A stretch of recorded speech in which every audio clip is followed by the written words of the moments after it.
de sa tremblante main, sur sa vie penchée, sans espoir guère plus, une larme, elle essuya. De sa troublante voix, sur ses souvenirs fixés, sans se savoir su, un immense cri chuchota. De son regard, sans autre cœur, pleure, abominablement seul, indéniablement à l'écart, au-delà de ces insurmontables de l'amour-peur, elle reste plantée là.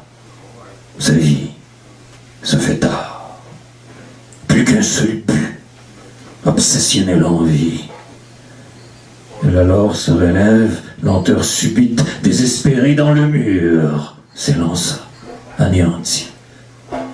Mais pente lentement retombe, bien oussiette. S'effondrer elle fera, le néant fixant, ne pouvant déjà pourtant pleurer plus. Désertée d'émotions au sablier truquant. Recroquevillée, désarmée, démunie et nue, je lui la main tendit tendrement. Elle l'a prise, sans autre cœur cri. J'en alors saisis son abîme, ses tourments. Et rien jamais ne fut plus pareil depuis.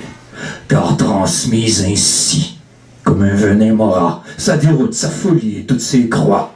Et depuis né de rêve que je me dois, au nom de tout ce que, en quoi, cruella, de sans relâche, sa d'absolue quête poursuive, jusqu'au total délire, précipice bord, revanchard, désespéré, jusqu'à ce qu'amour s'ensuive, au nom de toutes celles qu'on vite juge très à tort.